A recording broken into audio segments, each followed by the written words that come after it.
Welcome, heathens and witches, to the Horn and Cauldron podcast. Regular podcast style edition. It has been a while. Guys, I'm John Norgrove. This is Julie Norgrove. You guys probably forgot who we are because it has, in fact, been a while. It's been a while. It's been a while. It's the only part of that song we can do. And that I remember. Is literally just that part. I could probably go like one or two.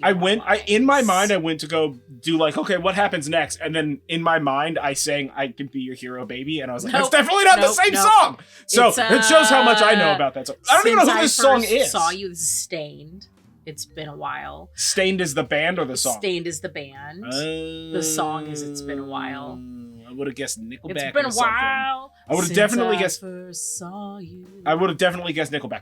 I haven't listened to this song in a really long time, but every time somebody says it's been a while, you have to sing it in your head. In my head. Yeah, absolutely. But yeah, so we've just had such a busy summer. I won a signed poster by them. You won one? Yeah, I won one. Way back when I was like when you called into a radio or whatever? No, it was at Warehouse Music in the mall. Oh, okay.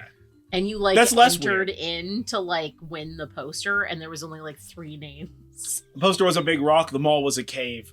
This was 14 million years ago. Wow. Yeah, absolute burn right there. You're welcome for that. No, it's been a lot of a summer. We might get into it a little bit more in the pub chat. It's not nearly as dramatic as you think it is. Yeah, it's not dramatic. We've just been like incredibly, remarkably over the top busy, and it has like dramatically affected everything that we're doing, and we're finally starting to settle back down enough to be able to get into what's going on and get back to like creating and producing and things like that. Yeah. So yeah. Anywho, we're back. This is happening more again. And we have some bangers coming up. Yeah. So, and also it's almost the end of the year. Fall is falling, although I'm aware of the fact that in a lot of places fall has in fact still floating up there. I literally like almost every day when I'm in Petaluma bring up the fact that like it's hot as shit where I'm working for the like 3 days a week where I go in and help out the tech startup. I'm just like, it's so hot here. What's happening? I live in the woods where it's fall. And they're like, yeah, it's not fall here. We don't have fall for like a month out here. And I'm just like, ugh. Because like here in the woods, it's like fall. For sure. Right? Like I made soup for dinner My tonight. axe is calling me. It's like, you have a bunch of wood to chop soon. Yeah. So, yeah, I got to get to the wood chopping also. Yes. Oh my God. I have like do. 2 cords of wood to chop. So much wood. Yeah, that's fine. It's fine. It'll all work out. Yeah. Anywho, so yeah. This is our once weekly witchy podcast. This is the Horn and Cauldron podcast. Yep. I already said our names. And we're just gonna kind of like get into it. We're just gonna hit the ground running on this one and see what happens. I mean, I say hit the ground running. We literally just vamped for like 5 solid minutes. Also, you're not done. We are drinking today. Oh yeah, today we are drinking a sweet rosé. A sweet rosé by Corbel. By Corbel, method champenoise, because you can't technically say it's champagne.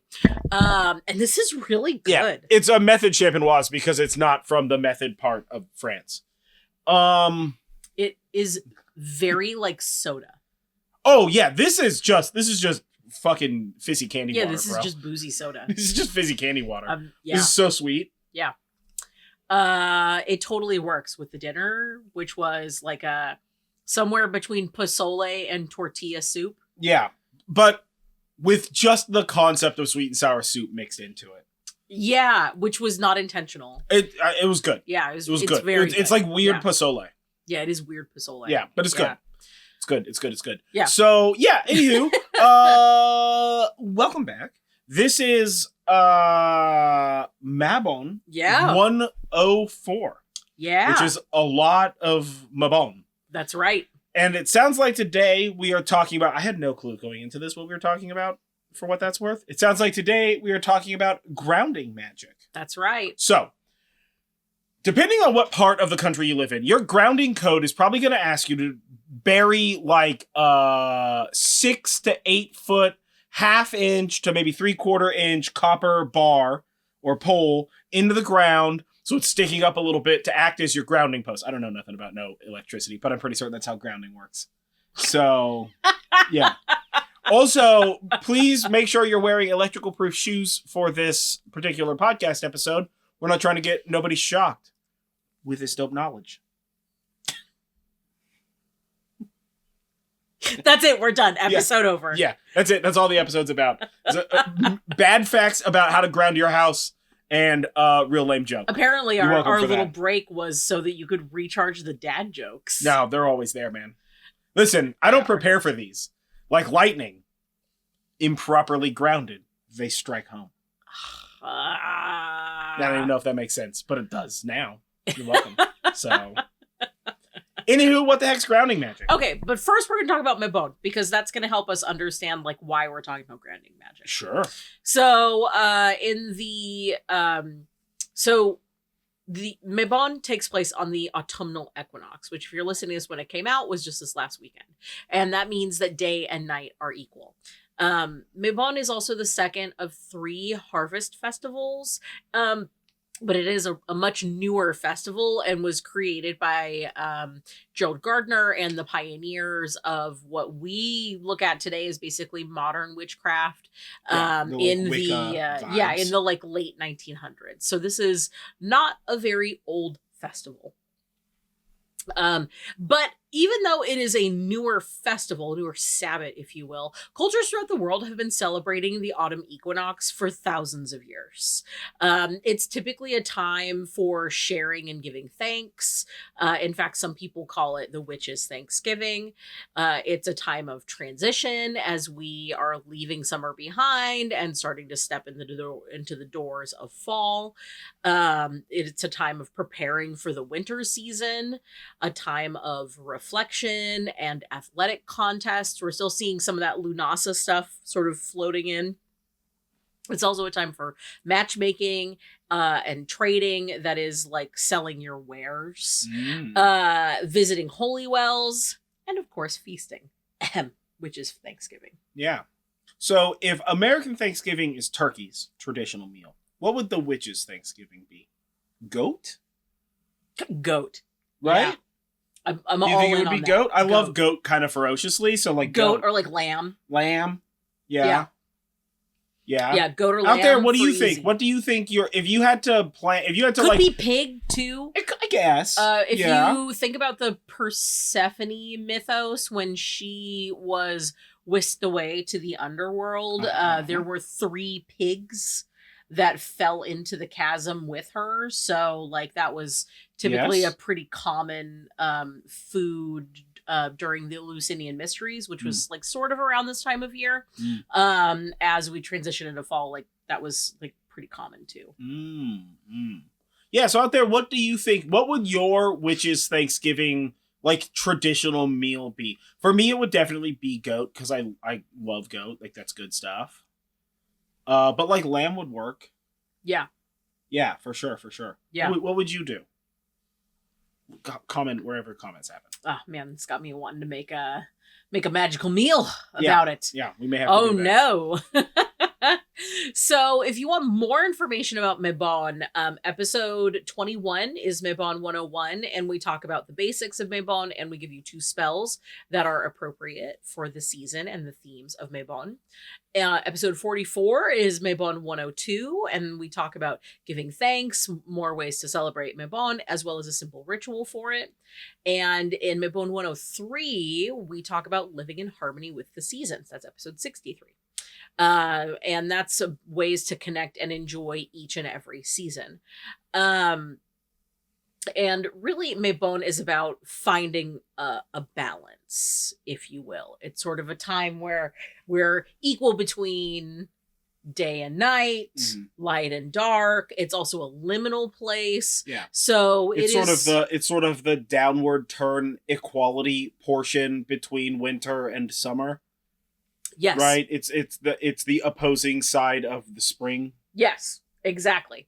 So the opposing side of Ostara, essentially. Yeah. So with all of our 104 episodes, we are taking a form of sort of a primal magical thing and talking about that. So that's why we're talking about grounding sort of magic. like relates back to the seasonal. Exactly. The Sabbath. Yep. Yeah.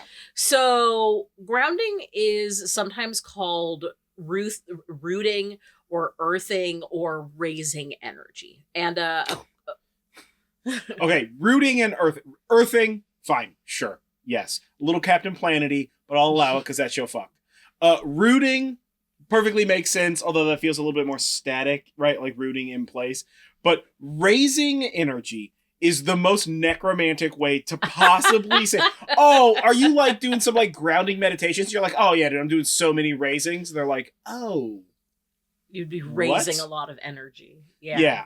It'll make more sense as we're talking about it, but like, I mean, I'm pro necromancer. Back so when I was right? back when I was like a novice witch, like this was called, like it was pretty much called raising energy, and it was never really explained. But like, yeah, it's basically using magic from like the area surrounding you. So raising the energy. But in short, grounding helps us balance ourselves. It's the idea, the magical idea, put into place of go out and touch grass. The magical equivalent. The magical equivalent of go out and touch grass, for sure. Grounding does have some like mundane benefits as well. So, that's basically going out and touching grass or forest bathing or whatever the thing is that gets you out in nature. Yeah. So from a mundane standpoint, grounding helps reduce anxiety and stress. It can improve your mental focus and resiliency. And it can also help with regulating emotions and your physical health. Yeah, which are all sort of like health benefits, like regulating emotions, mental focus, like working on focus. Yeah. Right. And like, which is also... It's like improving mental focus because you're like letting all that other stuff go away for a second. Like just like sit in the park for 5 minutes and like don't stress about all that other shit that's going on in your life. Right. So you're like kind of single-handedly focusing. I mean, these are all basically just like really, really circuitous and roundabout ways of saying meditate. Yes. Without using the word meditate. Right. And then, of course, reducing anxiety and stress. So that all will obviously improve physical health. Yes. Right? The less stressed you are, the healthier you are. Yes, absolutely. All other things being equal, of course. Yeah, right? For sure. And from a magical standpoint, grounding helps keep us in the moment at the task at hand. It helps to recharge our own magical energy. It helps us draw upon the energy of the earth, and it also helps us cast off unnecessary or unwanted energy or excess energy. So it does kind of a bunch of different things. Yeah. Yeah. And while I was looking for like to create like a definition for what grounding is, I found this really awesome quote from a Reddit post. I'm actually just going to go ahead and read it because it says it in a more eloquent way than I probably could. Okay. So, and the link to this post will be in the dibbly doo below or on the side or wherever that is in the method that you're listening to us. So, grounding gets its name from modern science, labeled this way because of the function of the practice. When working with electricity, the energy cannot complete a circuit until it is connected to a ground. Your car battery has a grounding terminal. If you touch an electrical source, you are not shocked until another part of you touches an unelectrified source, often literally the ground beneath your feet, to complete the circuit. In this way, in witchcraft, grounding is a completion of the circuit. The energy that is you and is what you are working with is equalized with the ground, and your circuit is complete. When casting spells ungrounded, you're using energy from your own personal source, functioning as a battery, and you are depleted and drained without completing the circuit with source. Source being the universe, the earth, your deity, the all that is, etc. When neglecting to ground after spell work, you will not have equalized with your normal ambient energy and thus remain drained. When you leave yourself drained from magic, you will be exhausted. This exhaustion often transcends the physical and can extend into a sense of being drained also mentally and spiritually. Okay. Yeah, that's good. Yeah. Yeah, that's good. I don't know that I could have said that better either. Exactly. Or at least not in as few words. Yeah. Right. Or eloquently. Yeah, because mine would have been a lot more words.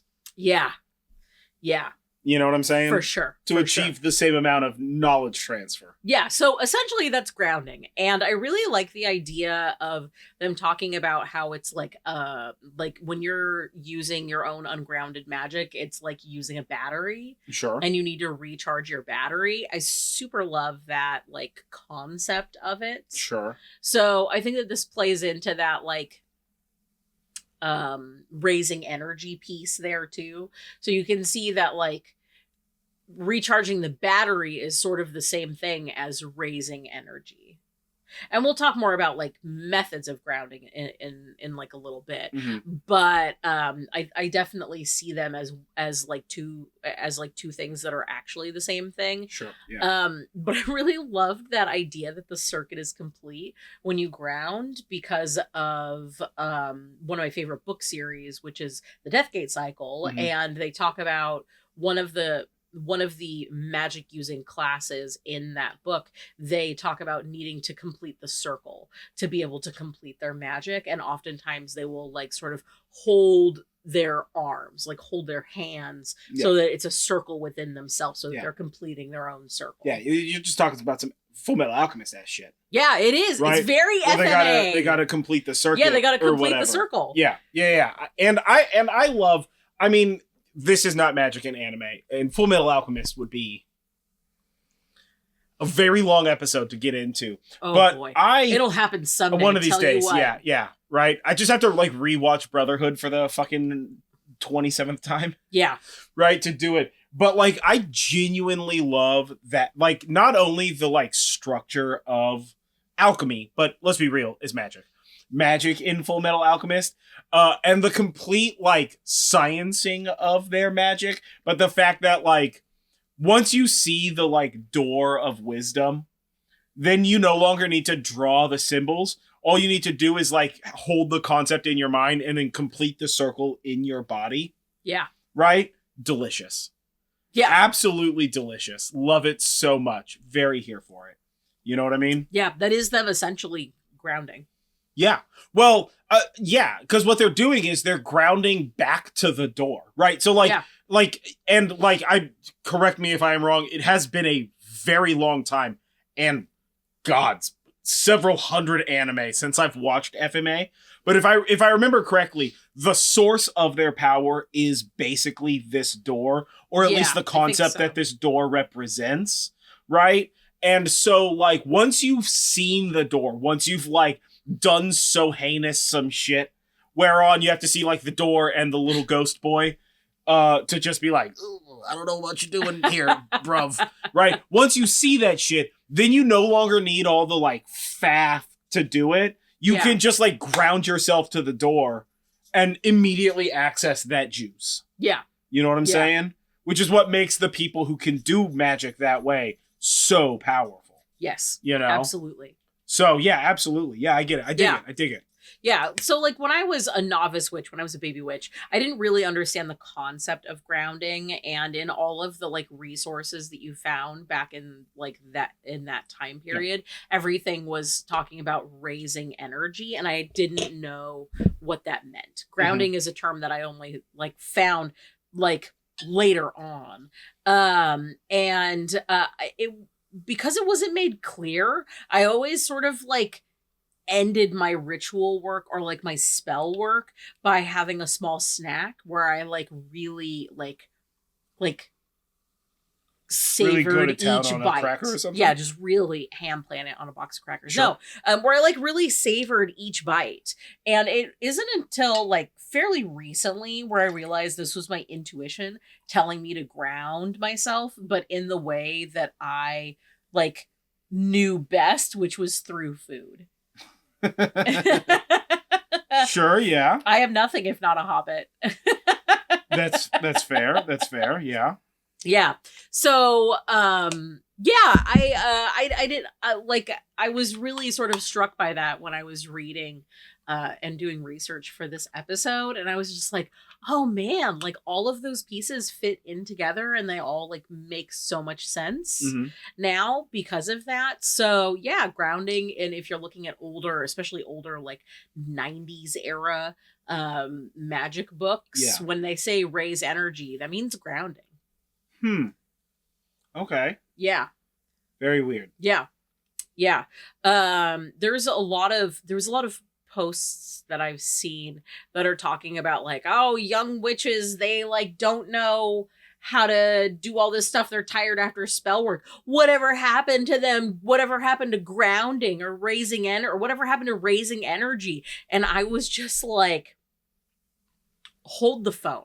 I was a baby witch and ain't nobody told me about that. So I like here. the sass. I like the sass instead of the solution. That's real nice. Yeah. If you see somebody doing something that's like not the best way to do that, you could mock them. That you're right. That's, you have the freedom to do that. Or I'm just gonna put this out there. I know it's gonna be such a bold take. You could also fucking help them or something. Yeah. Who'da thunk, right? Like, yeah. Right? Yeah, crazy. Yeah. So now you know about grounding, and now you know. So now you can incorporate that into your own practice if you're not already doing it. But as we talk about grounding methods, there is a fine line between those and between like mindfulness methods. So in a lot of things that you look at, you will find that it's talking about grounding and centering. And we're not really going to talk about centering here, because centering is essentially what we mean when we say clear your mind. And that sort of thing. So that'll be part of an upcoming episode on meditation, because we haven't visited meditation in a while. We're going to revisit that one. Okay. And talk about like centering, clearing your mind, what that means. Yeah. So we're going to kind of get into that again. So we're only talking about grounding methods. We're not talking about mindfulness methods or centering methods here.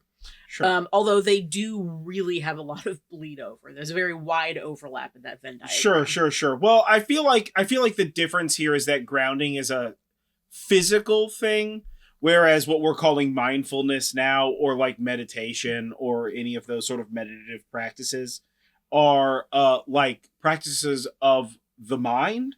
Yes. Of the consciousness and not of the physical form.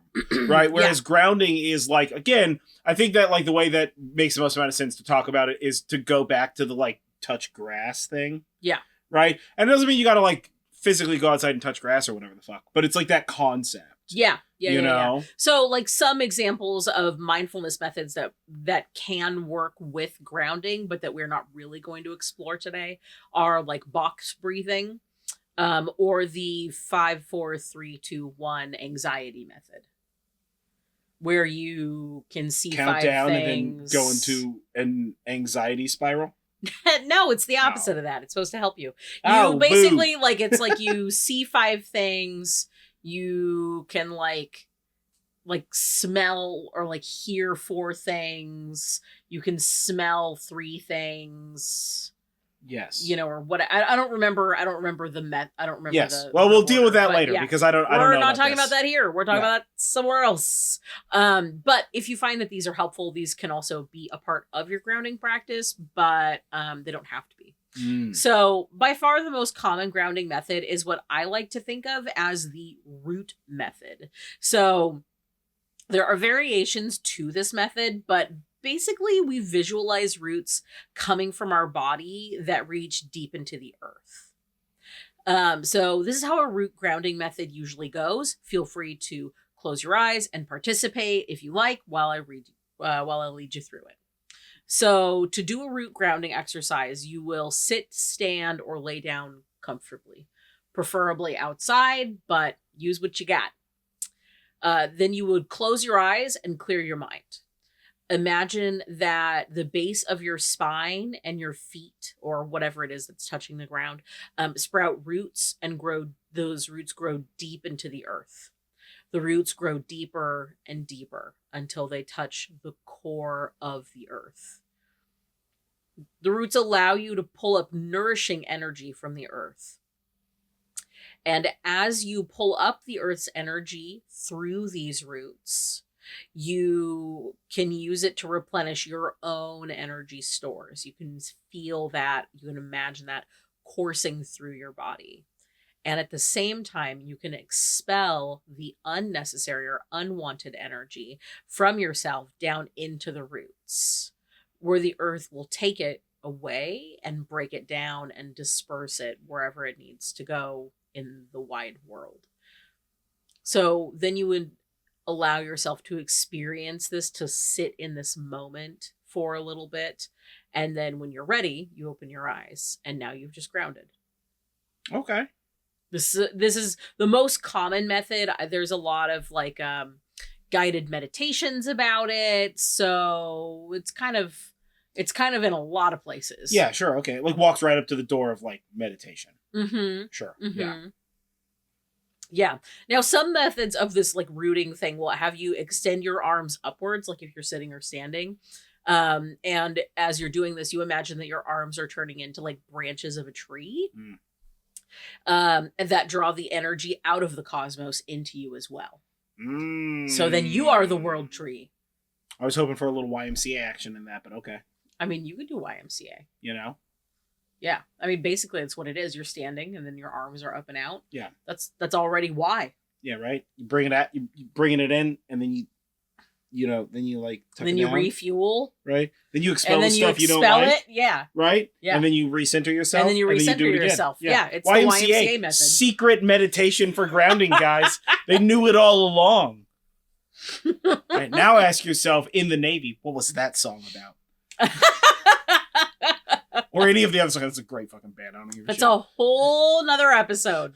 We will tackle one popular song per episode. That's fair. One popular song You've per reached episode. the limit. Yeah, right?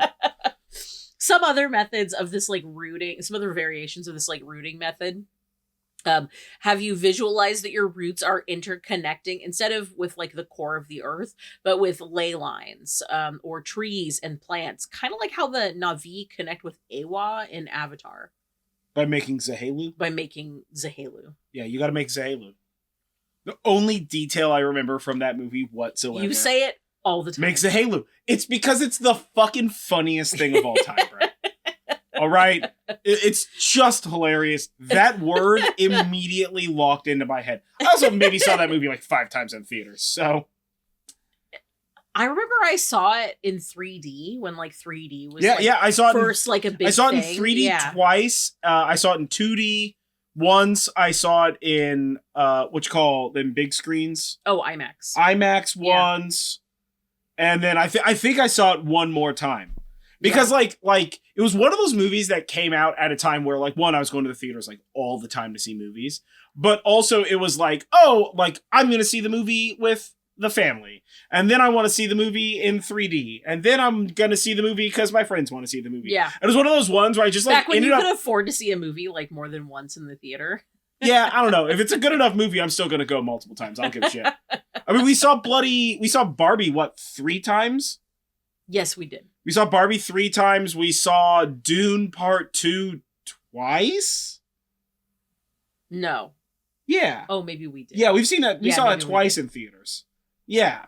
So if it's good enough, we're still going to see it multiple times. Yeah. You know, nothing's going to beat Star Trek 2009 and A Knight's Tale, which is like 11 and 9 times respectively, I believe. Or 9 and 11 times respectively. I think I think A Knight's Tale is the movie I've seen the most in theaters. I think the 2 movies that I've seen the most in theaters are Nightmare Before Christmas and Jurassic Park. That's fair. Yeah. Those are bangers. The tracks. Yeah. Yeah, those are bangers. So if you're more of a water person, yeah, or if it's tough for you to like find a spot outside to like comfortably to do grounding, try using water instead. So to do that, you would take a shower or a bath and imagine that the water that's coming out of the pipes is coming up from deep in the earth, because low-key it probably kind of is. But also that's not Skywater, bro. Yeah, it's not Skywater. So take a shower or a bath. Imagine that water is coming up from deep in the earth, nourishing you and doing that like filling you up with energy thing. And then it's also, as it goes down the drain, taking away unnecessary and excess energy. Yeah. And if you want, you could even like scrub that bad energy off. The cleansing power of a shower. Yeah, cleansing power of the shower. I mean, I guess you could do that with like grounding stuff and just like rub dirt on you. But Not as cleansing. Not as cleansing. Yeah, you don't need to do that. Yeah, maybe don't do that. In my mind, you just fill the bathtub like 6 inches deep with water, and you're just standing in the bathtub doing silent YMCA. Right? I mean, you could do silent YMCA in standing the bathtub. in 6 inches of water in the bathtub. Yeah, I think that would probably work. Of course, it would work. Yeah, it makes complete sense. All pipes lead to Earth. Yeah, you can do your the pipes YMCA don't just like in the blow the water too. out into the sky. So that would be so crazy. Could you imagine if we lived in a world where like you could do that? Like you look outside and you're like, oh, looks like the neighbor's taking a shower. And it's just like into the sky. Yeah. Yeah. No, that don't make no damn sense at all. No, it does not. No, that don't make no damn sense. That would be that's very Seussian. Yeah. I don't know why, but it is. It really is. You could also use crystals to ground, either by like holding them in your hands or like wearing them. Yeah. Or by creating a crystal grid. Yeah. Or standing on crystals. If they're not breakable crystals, don't stand on selenite. That's how you get rocks in your feet. Yeah, maybe don't stand on them. Yeah. That's probably best that way. Don't do that. Yeah. Yeah. I'm going to recommend against that one. Crystals that are particularly great for grounding or anything that are sort of like connected to the earth. So hematite. Like all crystals? Because that's where they come from. Again, fair. No sky crystals. Fair. Right? This isn't whatever, Saturn, where it like rains diamonds in the sky. Technically, I'm going to say... Is that what that song is about? In the Sky with Diamonds? That's the Beatles song. I know. Is that about like Saturn or Uranus or whoever? Is it just like a song about gas giants? I doubt it. That's a letdown.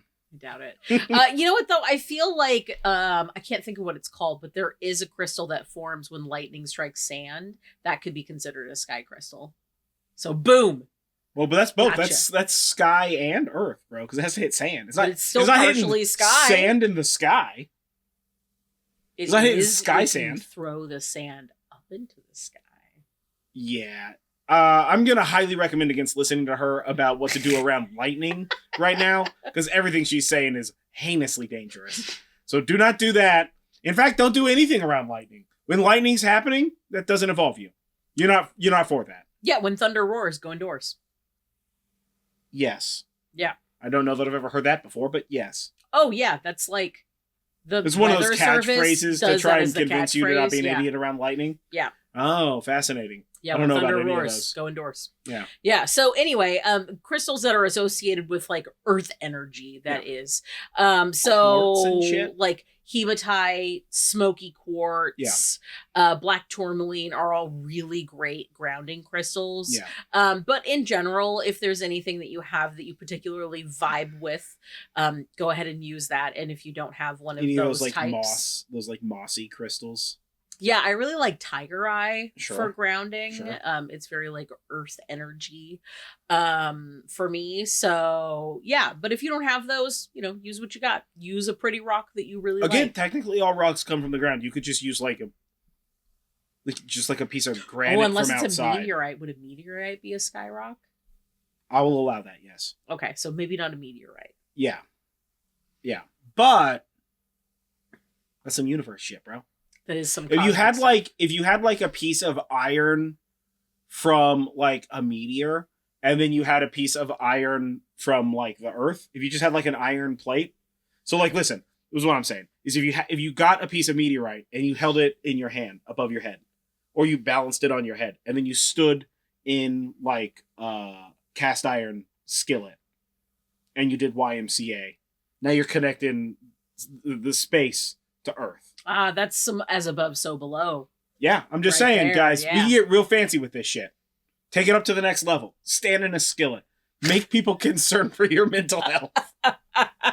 I mean, you're already going outside with jars trying to collect water during the storm. Yeah. We see you. Yeah, that's fair. We know who you are. That is correct. Yeah. We're doing it too. Sometimes you're just leaving a pot out there. Sometimes you forget, and then you turn that into plant water. Yeah.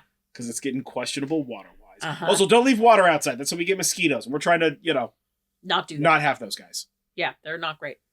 You could also burn incense and imagine a similar way to like the rooting or the water kind of exercise that the scent is nurturing you and the smoke is carrying away excess energy. Yep. Or anything that you kind of have that like visual in and out sort of vibe with. You can also dance, drum, or make music. This is actually like a really old and common way to ground and raise energy is like party to like beat on the drums, dance around a whole lot. That's raising energy, that's grounding. Yeah. Like if that's your vibe, get into it. Yeah. Go to the club. Yeah. Clubbing. Yeah. Grounding. Yeah. Listen, I don't want to go to the club, but I need to ground. Witchy clubbing. Yeah. Yes. I would love a witch themed club. That would be fun. That'd be fucking rad, dude. Yeah, that would be pretty rad. That'd be so rad. Yeah. You could also make a talisman out of natural materials or like symbols and hold that when you need to ground yourself. Yeah. Sort of like a worry stone. Yeah, like a worry stone or like a piece of like tree bark. Yeah, just like a bit of wood necklace. Yeah, bit of wood necklace. Yeah, 100%. Yeah. Or like a symbol or like a drawing of a tree or even like the earth or, whatever kind of catches your fancy. For sure. For there. You can light a candle and put your hands near the flame so that you can feel its heat. Do not put in flame or above flame. You burn your hand. Be safe. It's and fire. On the sides. Yeah. As the flame warms your hands up, you can feel the heat recharge you, and then the flame itself burns away the energy that you don't want. Yeah.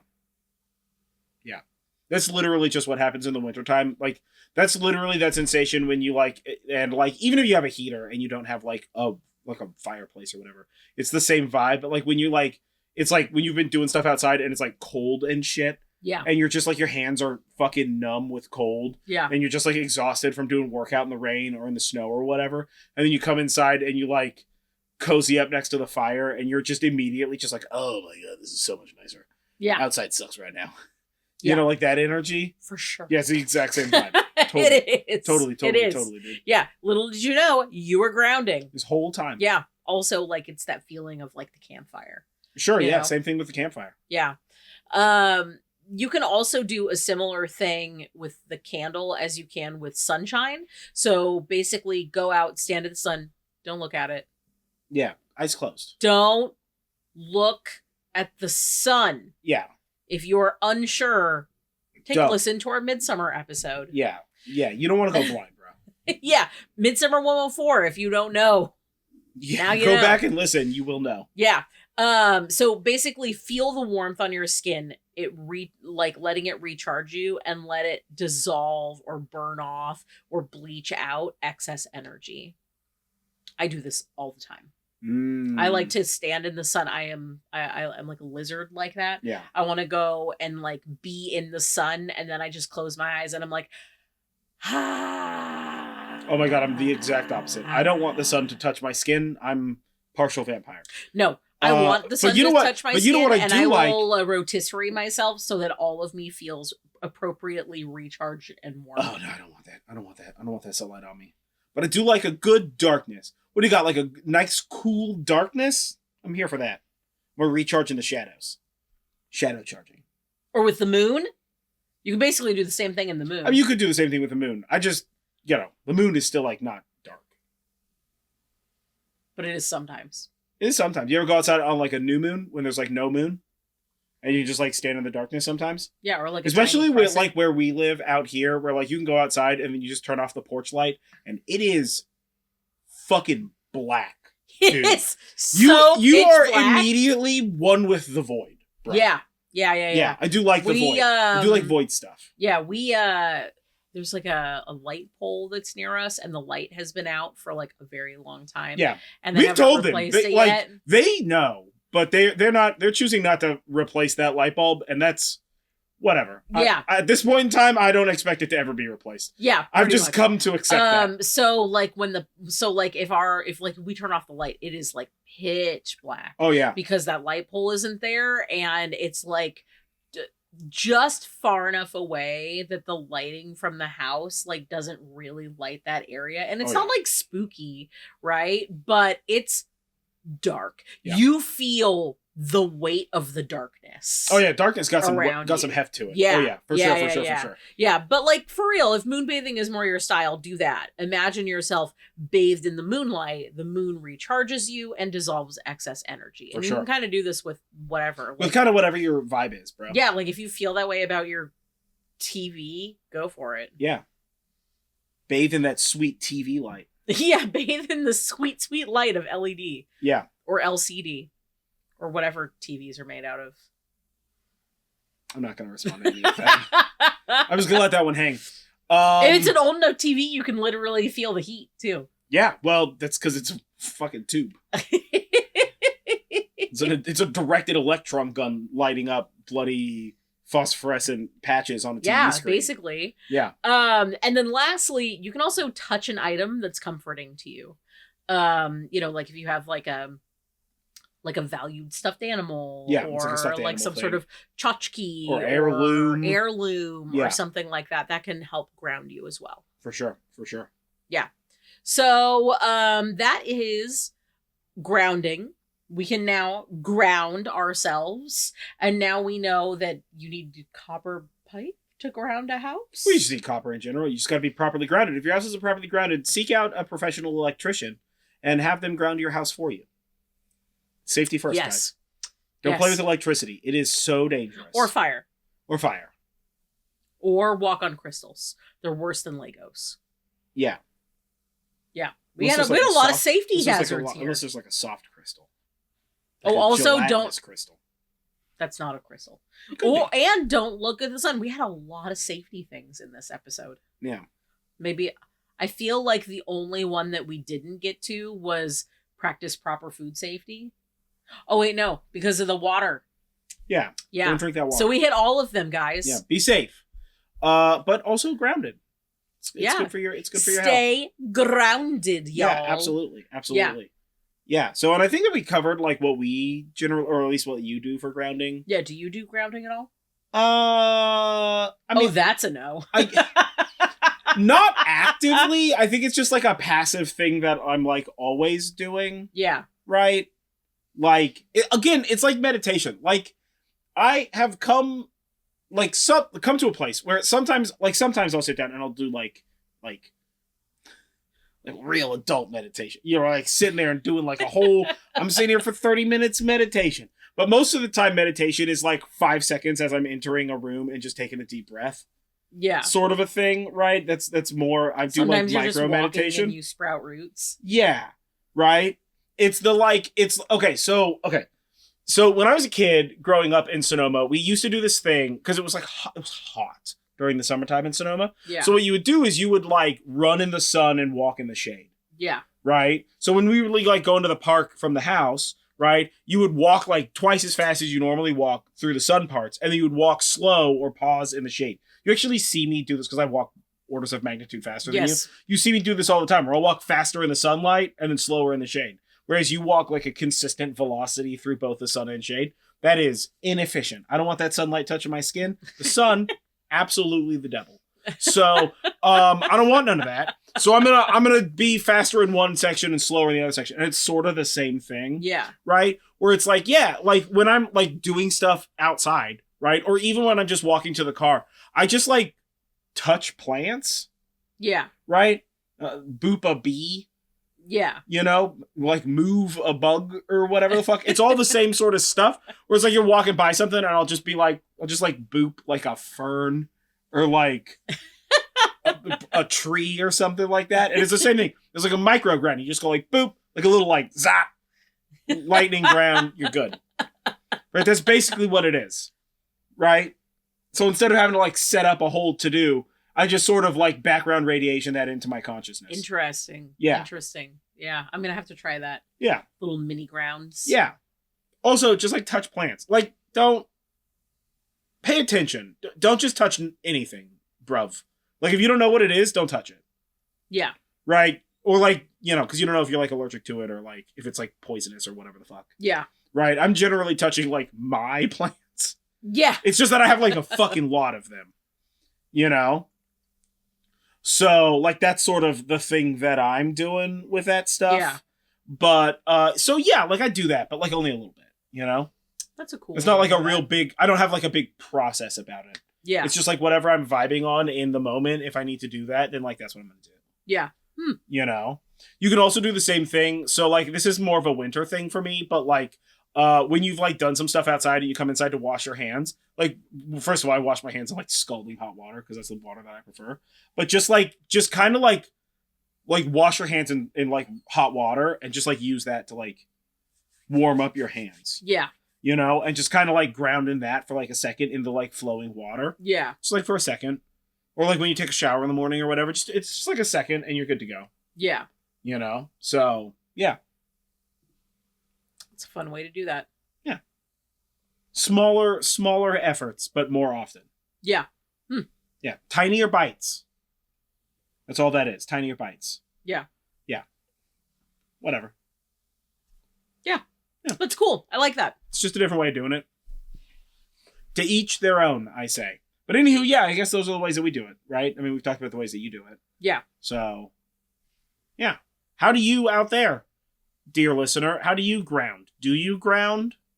Did you learn something brand new today? Yeah. Did you know what raising energy meant before we talked about it? Yeah. Do you agree that that's a terrible term and raising energy should be left specifically for the necromancers? And also, what are the necromancers doing? Yeah. Raising bodies. Do they do bone grounding? Who doesn't want a pet skeleton? These are the questions that I am more concerned about, right? Who doesn't want a skeleton? Are you kidding me? Like a skeleton butler who's just chittering at you? That would be pretty cool. It would be tight, dude. Yeah, I'm very here for it. Yeah. Anywho, yeah. So that was Mabon 104 grounding magic. Yep. Right. So before we let all of you guys go, quick shout out to our patrons. Alan, Miranda, Alexa, Somewhere, Panda, and Alexis. Thank you very much. You guys are the best. We have a Patreon if you are not part of that and you want to be on that list of cool people who have access not only to us and like our monthly hangouts and the Book of Shadows pages and various other sundry access points. You can visit our Patreon and sign up. There's links wherever links are in the manner in which you're listening to our faces. And yeah, man. Yeah. So yeah, that's dope. Our patrons keep us doing what we're doing. Yeah. And better every time. And better every time. That's correct. Yeah. So yeah, this is grounding magic. I can't think of anything else to say about it. This is a short and sweet one for you. Go out there, touch some grass, and then hug a tree. Get grounded about that. Make some roots. Yeah. Make sure that the tree is not bugs. Yeah. Yeah, be smart when you hug a tree. We live in a place where sometimes trees have scorpions, so yeah, be smart. But yeah, either way, I've been John Norgrove. This has been Julie Norgrove. This has been the Horn and Cauldron podcast, and we will catch you guys next time for more mystical, magical mayhem.